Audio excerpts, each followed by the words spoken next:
السلام علیکم ورحمۃ اللہ وبرکاتہ۔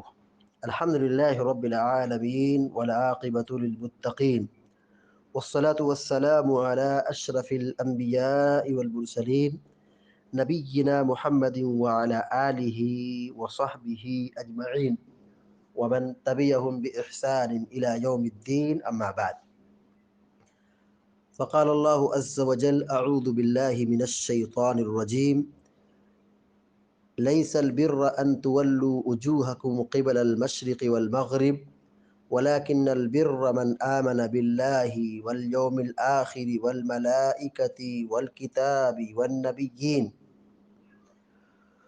سورة البقرہ کی آیت نمبر 177 کا ابتدائی حصہ ابھی آپ کے سامنے پڑھا گیا ہے۔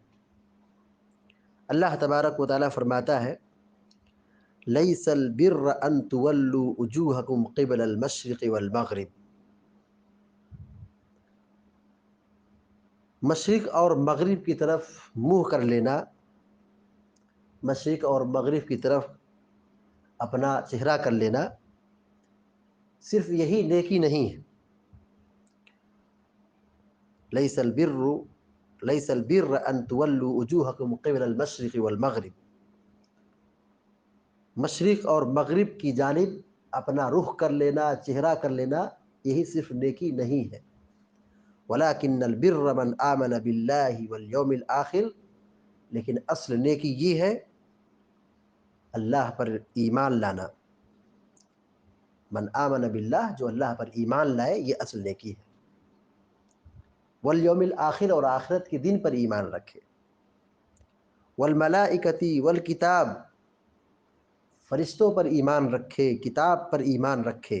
اللہ تعالیٰ نے جو کتاب نازل کی ہے، جو کتابیں نازل فرمائی ہے، ان ساری کتابوں پر ایمان رکھے۔ والنبیین، اور نبیوں پر ایمان رکھے۔ تو یہ نیکی ہے۔ نیکی کا معیار یہ نہیں کہ آدمی اپنی مرضی سے چہرہ مشرق کی طرف کر لے، چہرہ مغرب کی طرف کر لے، یہ اصل نیکی نہیں۔ اصل نیکی تو اللہ اور آخرت کے دن پر ایمان لانا ہے، فرشتوں پر، کتابوں پر، نبیوں پر حقیقت میں ایمان لانا ہے، یہ سب سے بڑی نیکی ہے۔ یہ اگر نیکی نہ ہو تو مشرق کی طرف چہرہ کر لینا، مغرب کی طرف چہرہ کر لینا، اس سے کوئی فائدہ ہونے والا نہیں ہے۔ اس آیت کے بارے میں مفسرین یہ کہتے ہیں کہ یہ آیت قبلے کے ضمن میں نازل ہوئی ہے۔ ایک تو یہودی اپنے قبلے کو اور نصارہ اپنے قبلے کو بڑی اہمیت دے رہے تھے۔ یہودیوں کا قبلہ مغربی حصہ تھا، بیت المقدس کا مغربی حصہ تھا، اور عیسائیوں کا جو قبلہ تھا وہ بیت المقدس کا مشرقی حصہ تھا۔ یہ لوگ اپنے قبلے کی بڑی اہمیت دے رہے تھے اور اس پر بہت فخر کر رہے تھے۔ دوسری طرف مسلمانوں کے تحویل قبلہ پر چمے گویا کر رہے تھے، یعنی جب اللہ تعالیٰ نے مسلمانوں کو حکم دیا کہ اب وہ قبلے کی طرف یعنی کعبہ کی طرف اپنا چہرہ کر لیں، اللہ تعالیٰ نے کہا فَوَلُّوا وُجُوهَكُمْ شَطْرَهُ، اپنا چہرہ مسجد حرام کی طرف، قبلہ کی طرف، کعبہ کی طرف کر لو۔ جب یہ آیت نازل ہوئی، جب یہ حکم نازل ہوا، قبلہ بدل دیا گیا، تو یہودی بہت چیبے گوئیاں کر رہے تھے، جس کی وجہ سے بعض مسلمانوں میں بھی بعض دفعہ کبیدہ خاطر ہو جاتے۔ اللہ رب العالمین نے پھر اس کی حقیقت بتائی، کہا کہ مشرق یا مغرب کی طرف رخ کر لینا بذات خود یہ کوئی نیکی نہیں ہے۔ ظاہر ہے یہ یہود و نصارہ اپنی مرضی سے اپنا قبلہ بنا کے رکھے تھے۔ اللہ تبارک و تعالیٰ نے قبلہ کعبہ بنایا، لیکن یہ لوگ اسی پر اڑے رہے، مسجد حرام کو، کعبہ کو قبلہ تسلیم نہیں کیا، بلکہ مسجد حرام اور کعبہ کو قبلہ ماننے والوں سے شدید دشمنی کی۔ اللہ رب العالمین نے یہ کہا کہ یہ نیکی نہیں ہے تم اپنا چہرہ مشرق کی طرف کر لو، مغرب کی طرف کر لو، بلکہ یہ قبلہ جو ہے صرف مرکزیت اور اجتماعیت کے حصول کا ایک طریقہ ہے۔ اصل نیکی عقائد پر ایمان رکھنا ہے۔ عقائد کیا ہے؟ جو یہاں اللہ تبارک و تعالیٰ نے بیان فرمایا ہے۔ اللہ پر ایمان رکھنا، فرشتوں پر ایمان رکھنا، آخرت کے دن پر ایمان رکھنا، کتابوں پر ایمان رکھنا، نبیوں پر ایمان رکھنا۔ یہاں 5 ایمان کے ارکان کو ذکر کیا گیا ہے۔ اللہ پر ایمان رکھنا، یعنی اللہ تعالیٰ خالق ہے، مالک ہے، رازق ہے، وہی عبادت کے لائق ہے، اسی کی عبادت کرنا چاہیے، اس کے ساتھ کسی کو شریک نہیں ٹھہرانا چاہیے۔ اللہ تبارک و تعالیٰ عرش پر مستوی ہے۔ اللہ رب العالمین کے بارے میں ایمان رکھنا، اللہ پر ایمان رکھنا، بھی اصل نیکی ہے۔ توحید سب سے بڑی نیکی ہے۔ توحید سے ساری بھلائیاں نکلتی ہیں۔ آدمی کی توحید مضبوط ہو، ایمان درست ہو، عقیدہ صحیح ہو، اس ایمان کی سلامتی اور صحت کے نتیجے میں آدمی کے اعمال اور اخلاق بھی اچھے ہوتے ہیں۔ اس صحیح عقیدے کا زندگی میں اچھا اثر ثابت ہوتا ہے، نظر آتا ہے۔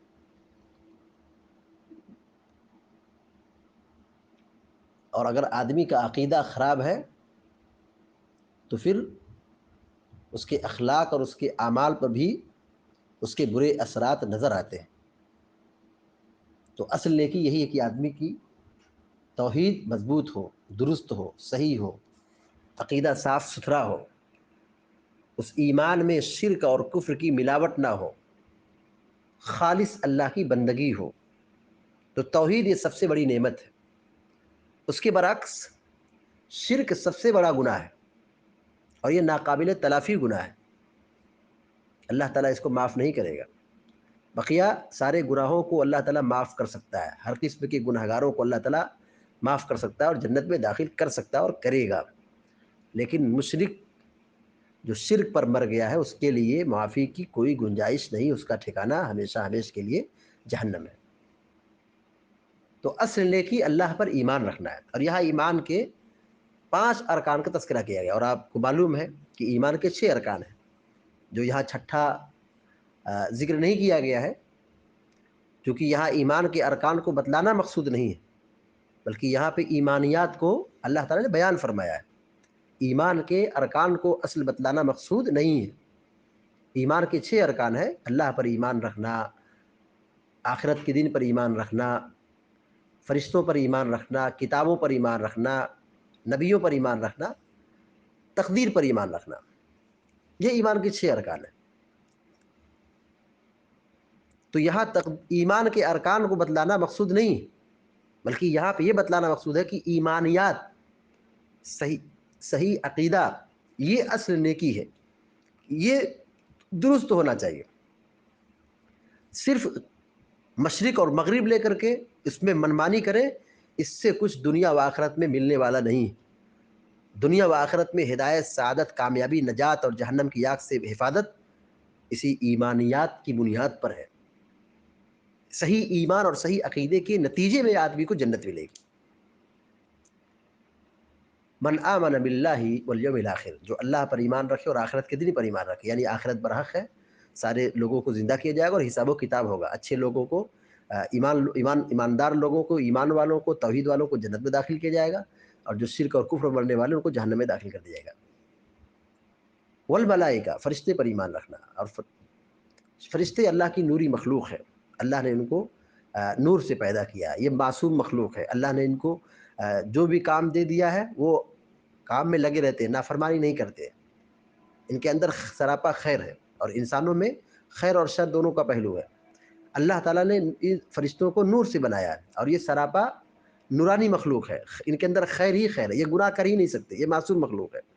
تو اللہ نے ان کو جو بھی کام اور جو بھی ذمہ داری دے دی ہے، یہ بالکل بعنوان مکمل انجام دیتے ہیں، اس میں کہیں کوئی گستاخی نافرمانی اور مخالفت نہیں کرتے ہیں. لا یعصون اللہ ما امرهم ویفعلون ما یؤمرون. وہ اللہ کی مخالفت نہیں کرتے ہیں، نافرمانی نہیں کرتے ہیں، بلکہ وہ کرتے جو انہیں کرنے کا حکم دیا گیا. والکتاب، اور کتاب پر ایمان لایا، یعنی اللہ تعالیٰ نے قرآن نازل فرمایا ہے، حدیث نازل کی ہے، اس پر ایمان رکھنا. اللہ نے بہت ساری کتابوں کو نازل کیا جن کا نام قرآن میں بیان کیا ہے، حدیث میں ذکر ہے، اور بہت ساری کتابیں نازل ہوئی جن کا نام ہمیں نہیں معلوم ہے، لیکن ہم کو ساری کتابوں پر ایمان رکھنا کہ اللہ کی یہ کتاب ہے، اللہ نے نازل فرمائی لوگوں کی ہدایت کے لیے، مگر ان ساری کتابوں کو منسوخ کر دے، لیکن صرف قرآن باقی ہے. اس پر ہمیں عمل کرنا ہے. ایمان تو سب پہ رکھنا ہے، لیکن عمل قرآن پر کرنا ہے، قرآن و حدیث پر کرنا ہے. والنبیین، اور نبیوں پر ایمان رکھنا، یعنی اللہ نے بہت سارے نبیوں کو بھیجا جن کی تعداد بعض روایتوں میں 1,24,000 بتائی گئی ہے، واللہ عالم. سارے نبیوں کو سچ جاننا اور رسول اور نبی تسلیم کرنا، جو بھی آئے ان سے محبت رکھنا اور ان پر ایمان رکھنا، اور یہ جاننا کہ یہ اللہ کے بھیجے ہوئے رسول تھے، انہوں نے اپنی ذمہ داری کو کما حق پورا کیا، کما حق پورا کیا. جو ذمہ داری دی اللہ نے کو پیدا. یہ سارے رسول انسان تھے، بشر تھے، کھاتے تھے، پیتے تھے، ان کی شادی ہوتی تھی، بال بچے ہوتے تھے. یہ بشر تھے، انسان تھے. انسانوں کے سمجھانے کے لیے اللہ نے انسانوں ہی میں سے رسول کو بھیجا. جتنے بھی انبیاء ہیں سب آدمی تھے اور سب رسول تھے، اور سارے رسولوں نے اپنی ڈیوٹی اور اپنی ذمہ داری کما حق ادا کی. تو نبیوں پر ایمان رکھنا، تو اللہ پر ایمان رکھنا، فرشتوں پر ایمان رکھنا، آخرت کے دن پر ایمان رکھنا، کتابوں پر ایمان رکھنا اور نبیوں پر ایمان رکھنا، یہ اصل نیکی ہے. یہ درست ہوگا تو ساری نیکیاں آسان ہوں گی، اور آدمی کی ساری نیکی اللہ تعالیٰ کے یہاں قبول ہوگی. اگر یہ عقیدہ درست نہیں رہا، ایمان درست نہیں رہا، توحید درست نہیں رہی، تو آدمی کی جتنی بھی عبادت اور نیکی قربانی ہے وہ سب کل عدم ہوگی. آخرت میں اس کا کوئی حساب اور کوئی اجر ملنے والا نہیں ہے. انشاءاللہ یہ آیت جو بھی پڑھی گئی ہے لمبی آیت ہے، کل کے روز میں انشاءاللہ بقیہ حصے کو پورا کرنے کی کوشش کی جائے گی، یا کل اگر پورا نہیں ہوا تو اس کی تفسیر انشاءاللہ اس کے دوسرے روز اس کی تکمیل کی جائے گی. اللہ تعالیٰ سے دعا ہے کہ اللہ تعالیٰ ہم سب کو، آپ سب کو نیک عمل کرنے کی توفیق عطا فرمائے. آمین یا رب العالمین. وصلی اللہ علی نبینا محمد وسلم تسلیما کثیرا. والسلام علیکم ورحمۃ اللہ وبرکاتہ.